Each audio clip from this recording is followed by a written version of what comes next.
আসসালামু আলাইকুম সুপ্রিয় দর্শক, আমি ডাক্তার মোহাম্মদ তৌসিফুর রহমান, ক্যান্সার বিশেষজ্ঞ, টিএমএসএস ক্যান্সার সেন্টার, বগুড়া। আজকে আমরা যে বিষয়টি নিয়ে আলোচনা করব, যেটি খুবই গুরুত্বপূর্ণ একটি বিষয়, এবং সেটা হচ্ছে স্তন ক্যান্সার শনাক্তকরণ এবং চিকিৎসা। ইতোপূর্বে আমরা স্তন ক্যান্সার সম্পর্কিত বিভিন্ন বিষয় নিয়ে আলোচনা করেছি। আজকে আমরা জানবো শনাক্তকরণ কিভাবে করা যায়। স্তন ক্যান্সার শনাক্তকরণের জন্য আমরা যে ডায়াগনোসিস, সেটাকে আমরা মেডিকেলীয় ভাষায় আমরা যেটা বলে থাকি, যেটাকে বলা হয় যে ট্রিপল অ্যাসেসমেন্ট। ট্রিপল অ্যাসেসমেন্টটা কিভাবে করা হয়? এটা প্রথমে ক্লিনিক্যাল ব্রেস্ট এক্সামিনেশন করা হয়। একজন এক্সপার্ট বিশেষজ্ঞ ডাক্তার তিনি ক্লিনিক্যাল ব্রেস্ট এক্সামিনেশন করবেন। এরপরে তিনি ইমেজিং টেস্ট করবেন। ইমেজিং টেস্টের মধ্যে রয়েছে আল্ট্রাসোনোগ্রাম, ম্যামোগ্রাম, এমআরআই, ক্ষেত্র বিশেষে পেট সিটি স্ক্যান। এরপরে আমরা যেই টেস্টটা করি সেটা হচ্ছে হিস্টোপ্যাথোলজিক্যাল টেস্ট বা টিস্যু ডায়াগনোসিস।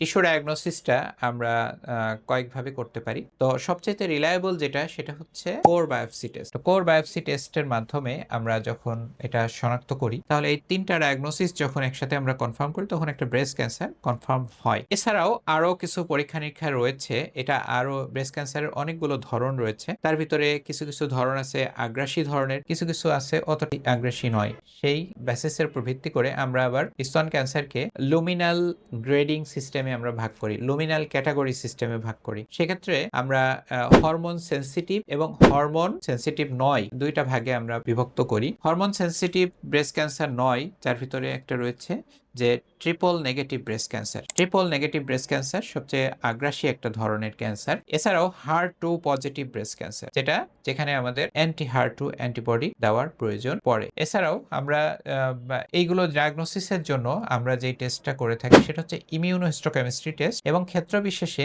আমরা ফিশ টেস্ট করে থাকি। তার মাধ্যমে আমরা ডিটেক্ট করি যে এটা লুমিনাল কোন ক্যাটাগরিতে আছে, হরমোন সেন্সিটিভ নাকি এটা হরমোন সেন্সিটিভ নয়, নাকি অ্যান্টিবডি সেন্সিটিভ। এরপরে আমরা ডায়াগনোসিসের পরে আমরা স্টেজিং করি। স্টেজিংটা আমরা কিভাবে করি? যেমন আমরা হোল বডি বোন স্ক্যান টেস্ট করি, যেমন আমরা সিটি স্ক্যান করি, যেমন আমরা এমআরআই করি, যেমন আমরা whole body PET CT scan test করি। এছাড়াও routine blood test, organ function test, যার মধ্যে রয়েছে liver function test, kidney function test এবং কার্ডিয়াক টেস্ট অন্যতম। তো প্রিয় দর্শক, আমরা স্তন ক্যান্সার শনাক্তকরণ এবং স্টেজিং করার পরে আমরা যেই ধাপে যাই সেটি হচ্ছে ট্রিটমেন্ট। ট্রিটমেন্টের শুরুতেই আমরা যেই কাজটা করি যে তার আমরা একটা টোটাল একটা প্ল্যানিং করে ফেলি, এবং তার স্টেজিং ইভ্যালুয়েশনটা আমরা টেস্টের মাধ্যমে যখন করে ফেলি, পরে আমরা সেই স্টেজ অনুযায়ী তার ট্রিটমেন্ট প্ল্যানিংটা আমরা করে ফেলি। ট্রিটমেন্ট প্ল্যানিং এর সময় আমরা যদি লোকালি অ্যাডভান্সড হয়, তাহলে সেক্ষেত্রে আমরা ইনিশিয়ালি কেমোথেরাপি দিয়ে, তারপরে নিওঅ্যাডজুভেন্ট দিয়ে, তারপরে সার্জারি, তারপরে রেডিওথেরাপি, তারপরে অ্যান্টিবডি থেরাপি এবং হরমোন থেরাপি,